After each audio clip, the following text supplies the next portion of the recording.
Hi, everyone. Judge Andrew Napolitano here for Judging Freedom. Today is Monday, June 23rd, 2025.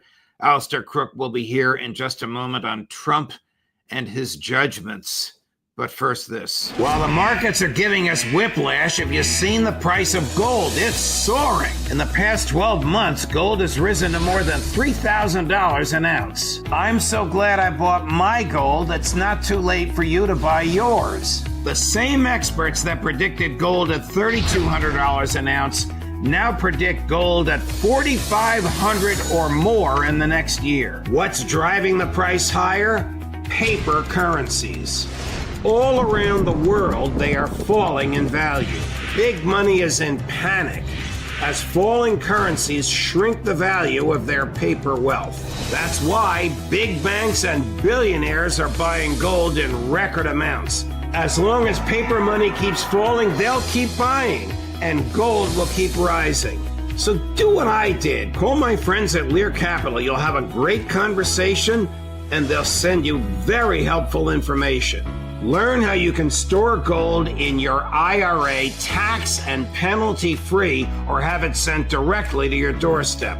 There's zero pressure to buy, and you have a 100% risk-free purchase guarantee. It's time to see if gold is right for you. Call 800-511-4620, 800-511-4620, or go to LearJudgeNap.com and tell them your friend the judge sent you. Alastair, good day to you, my friend.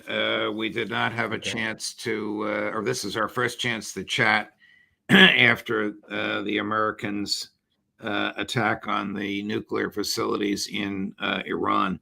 In March, Tulsi Gabbard, President Trump's director of national intelligence, famously or infamously, from his point of view, stated under oath that it was the consensus of the intelligence community that Iran did not have a nuclear weapon and hasn't been working on producing a nuclear weapon since the Ayatollah prohibited it in 2002 or 2003. He then publicly rebuked her and said, "I disagree."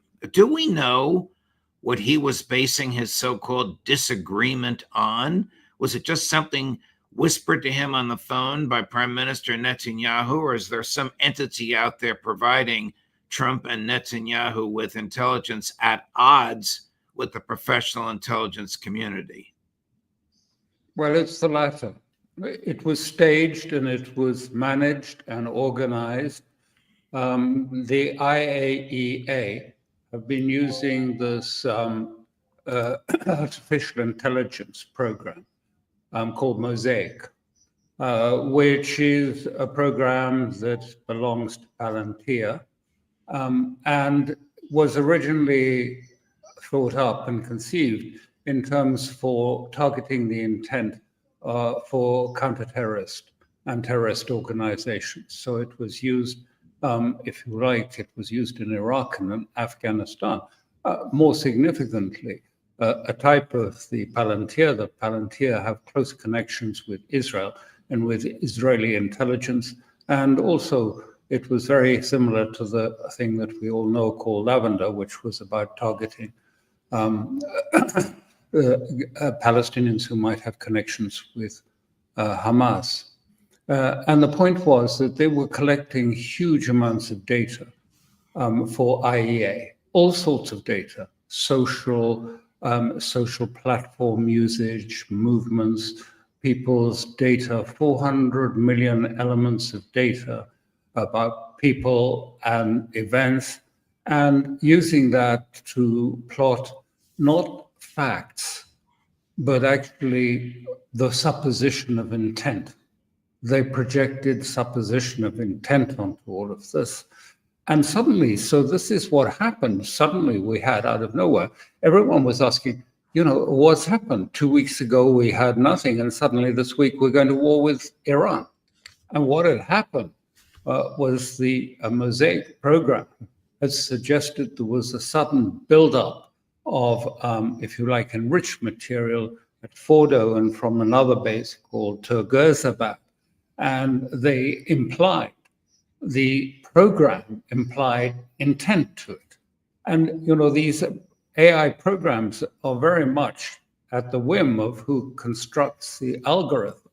I remember in Iraq that the programs there were being used to target and kill people according to the type of beard they had. Did they have a Salafist beard or did they have a Muslim Brotherhood beard? Depending on what you had and what your movements were and who you talked to on the telephone, then you might be assassinated for it. So they were using this, and it came to the idea that, yes, Iran is moving very close to weapons. It's suddenly accelerating. Now the IEA, Mr. Grossi, has walked that back and said there was no evidence. But they presented it, particularly on the 6th of June and then on the 12th, the day before the Israeli attack on Iran. They presented this as evidence that Iran was moving speedily towards having enough enriched uranium for a bomb, 5 bombs. And this was made into the report, and it was built up and launched in great fanfare with the support of the Europeans and the board as a dramatic document. And everyone has attacked it. I mean, Iran has said this was totally fraudulent. And Russia have said it was totally fraudulent. It was not based. You can't base these things on, AI's presumption of intent. You actually have to have evidence. And Grossi was forced to say, well, there wasn't any evidence. And really, I would say that in many ways, Trump was suckered by this because, of course, what was happening, the IEA, Mr. Grossi, it seems, according to Iranian reports, was providing this evidence from Mosaic to the Israelis.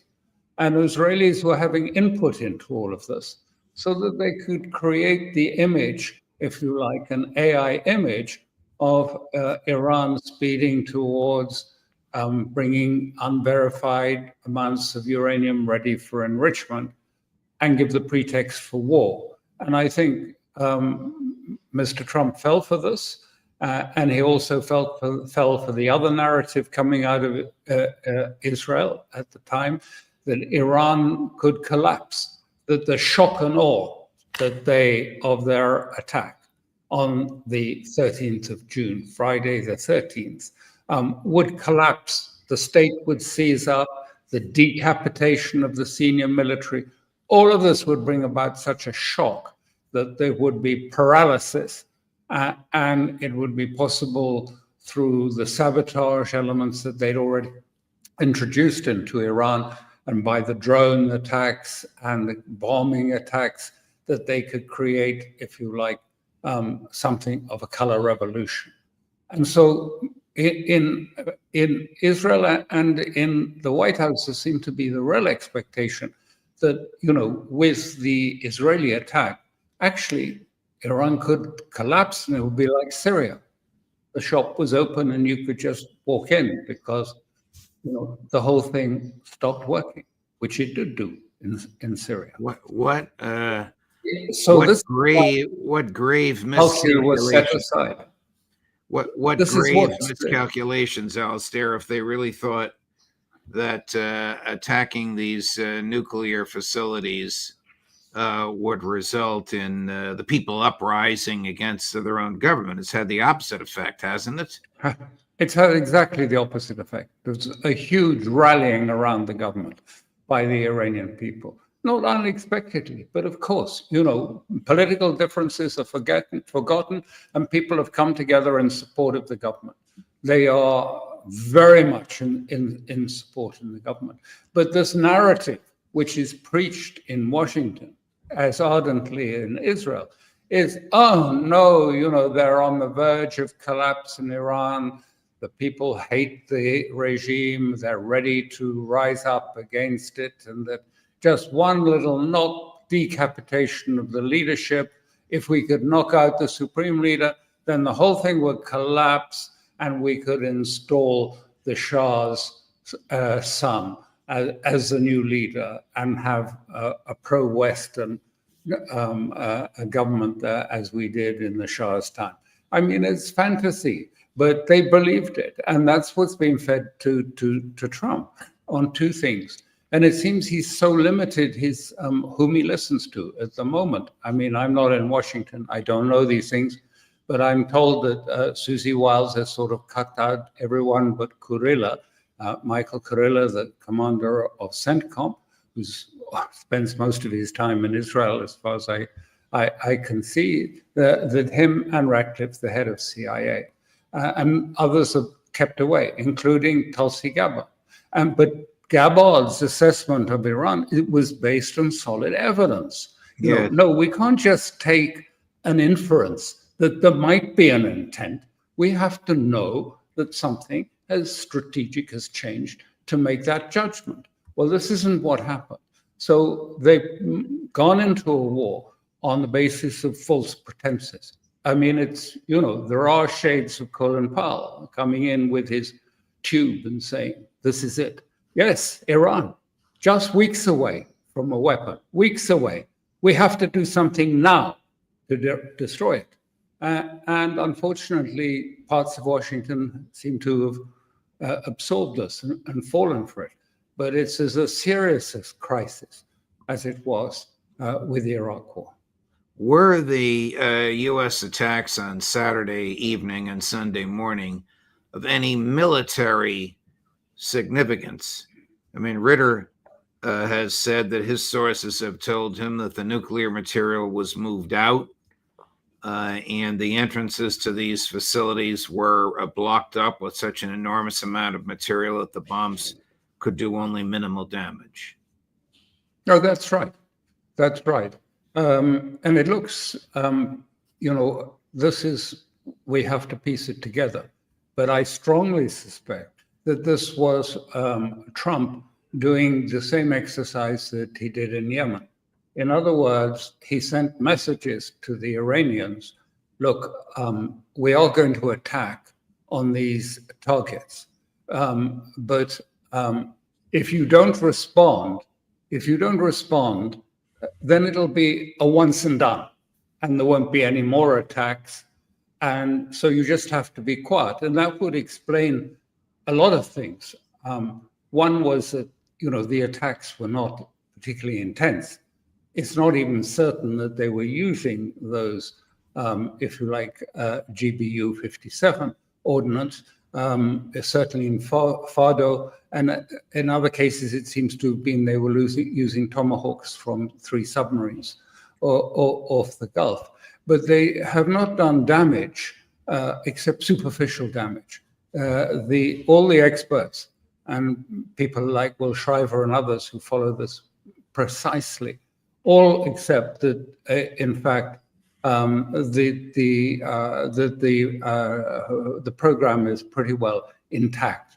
Superficial damage at the surface, but not down in the deep, deep holes or where the centrifuges are. So it's largely intact.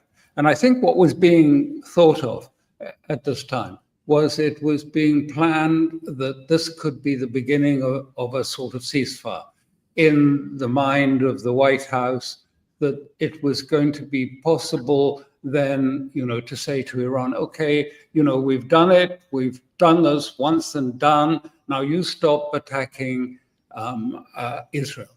And it seems that Israel, there are some reports, I can't guarantee their authenticity, but there are some reports in the Israeli press saying that Israel was saying they wanted an end to this war by the end of this week because they're suffering enormously. They're running out of their air defense missiles and they're suffering considerable damage at the same time.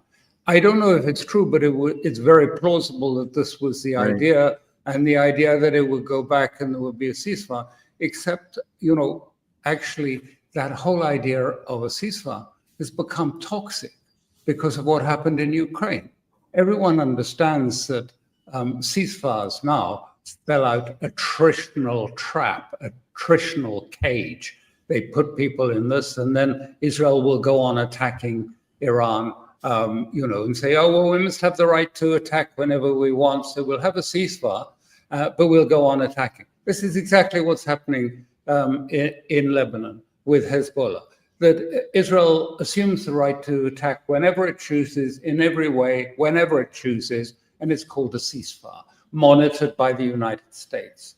And so it's not going to work like that, a ceasefire of that sort. And I think already today we've seen major damage inflicted by, I think there have been 2, if not 3 major waves of missile attacks on Israel this morning, attacking the power plants, attacking other sites in Israel. And Israel has been attacking also certain sites in Tehran and beyond. So, I mean, the next step to this is clear. It is going to escalate. And there's been no attack. I don't think there's any Iranian plan at this stage to attack American bases. But I just point out that the foreign minister, Arahi, is in Moscow and meeting with Putin, meeting directly with Putin. And I think you should interpret this as meaning that he is coming as the representative of the supreme leader, not of the government of Pezeshkian. He coming as Qasem Soleimani was sent to talk to Putin at the time that the Iranians feared that Syria might fall and to ask for assistance. I think they have come to talk about what next, how to take this forward, and what help might be available. I don't think the help is going to come directly so much from Russia, because Russia needs its own air defense systems for its conflict in Ukraine. But it's quite likely that it might come from China or North Korea. Don't forget, it was North Korea who helped build some of those centrifuge halls in the first place. Give the expertise, not did all the work. What was the reaction in Beijing, Moscow, North Korea, Pakistan to these attacks on Saturday night? Well, and this is just my suspicion, I think that Russia and China and Iran, and the 3 of them are coordinating very closely.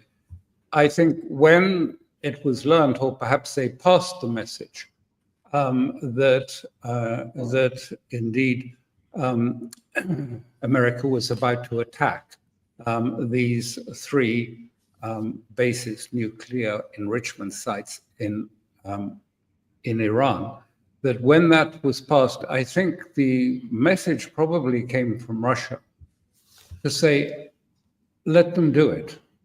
And you know, it was quite extraordinary, because there were no air defenses, nothing, no aircraft, nothing moved as the Americans did this attack, which suggests very much that it was this was pre-orchestrated with Iran, probably with Russia, because they said, listen, you do this, you have absolute legitimacy. It will be the United States attacking unprovokedly, illegally against the United Nations Charter. You will have complete legitimacy and support from the global South and all your allies in whatever you do next. And I think that's what has happened now. The supreme leader has said, Rahi, to Putin, to coordinate the next steps. What will they be? Well, they've already started with further attacks in Israel, and I think those may continue. Maybe it will be something to do with the Hormuz Straits. Now, there's talk and there's a lot of noise out there that, they may shut the Hormuz Straits. I don't think that's necessary. I think we've learned a little bit from what happens with the Yemenis, with the Houthis, and the Red Sea. You don't actually need to block it. You don't need to mine the Straits of Hormuz or to sink ships in it so it becomes impenetrable. What you need to do, as you say, we'll only allow certain traffic to pass Hormuz. We will slow the rate of traffic passing through Hormuz, and we will provide legitimize some, but not others. You only have to do that, and the insurance companies in London and elsewhere will do the rest. They'll say, oh, no, thank you. No ships in Hormuz. too big a risk for us, and we will see a big restriction of traffic through the Hormuz. So I think that's the sort of thing they're probably discussing with Putin, at this time in the next day or so. Where next? Will it move, the war move to, if you like, bases in the Middle East, or will it be more financial war through, if you like, restricting or curtailing the passage through Hormuz, which will have an immediate effect on inflation in America, Right. an immediate effect on interest rates, pushing them up further. And that will have certainly will have a big impact on Europe as well as on the United States. Is there any basis whatsoever for Secretary Hegseth's characterization of the attacks on Saturday night as brilliant, or President Trump's conclusion that they, quote, totally obliterated Iran's nuclear capabilities? Well, I have to confess, I often wonder, why do they use such exaggerated language? Right. That's my point. Who believes that? Yeah. I mean, nobody believes them anymore when they say these things. There's no truth in that at all. And there's no truth in the story that there are no air defenses in Iran and the sky is there open. Iran is defenseless and sitting there ready to be attacked. In fact, what we see is in those days leading up to America's attack, there were no Israeli aircraft over Iran. There's not a single video. I mean, that's the only real thing, substantive thing we can go on. What we do see is there are sort of rocket parts and there are booster rockets littering parts of Syria and Iraq, suggesting that what Israel has been doing is using their airplanes for standoff attacks into Iran, coupled with drones that are being launched internally in Iran, have been brought in by the MEK or whatever, part of the sort of Mossad plan for the collapse of Iran and the end of, the regime would all just implode.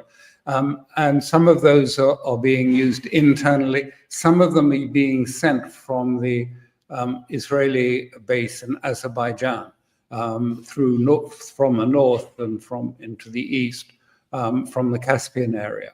And that's very obviously what's happening. So you see these explosions taking place in Tehran. Some of them actually are just bomb attacks planted and raised by, if you like, these cells that Mossad have placed inside. Some of them may be drones that have launched nearby and been sent in.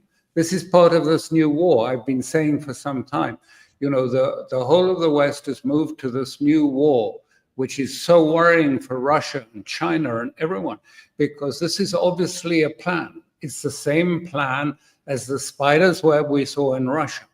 Decapitation, assassinations, infiltration of small groups, taking in exactly the same in Iran. We have these trucks going in there full of drones, which they can be remote launched and fired at Iranian air defenses or sites, giving the impression of something, that chaos is coming, that everything is gone. Couple that with cyber attacks and with information war. I mean, what we saw in Russia. But the point is, it's so serious for Russia because it's still configured for conventional warfare, the warfare that's been going on in Ukraine.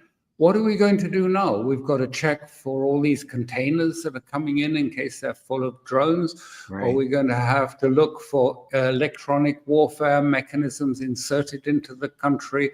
This whole idea of sort of turning it into a terrorist type war of this sort means that all the states are going to have to reconfigure their security in a new way. And it's quite clear the Five Eyes are coordinated on this. We're seeing this. We've seen it with Iran. We saw this in Russia. We're seeing it take place in the Baltic area at the moment, preparations for a conflict there. This is going to be very serious. That's why I think Mr. Putin is so emphatic on the dangers of what's happening. People may think he's exaggerating, he's not. But when you start talking decapitation strikes, when you start talking about unconventional weapons, even tactical nuclear weapons being used against the Iranian targets, well, what about decapitation in Moscow with a tactical weapon? And all the rest of the paraphernalia of drones, of insertions of, if you like, insurgents into the area to cause social chaos in the country. I mean, it's a very clear and worrying new development that the West, having lost the conventional war, is now turning to this sort of extreme type of asymmetrical warfare. Alastair, thank you very much, my dear friend. As usual, an extraordinary analysis, deeply appreciated and widely viewed. You have a huge audience, and it will only grow once we post this, which will happen immediately. Thank you, my dear friend. We'll see you again next week.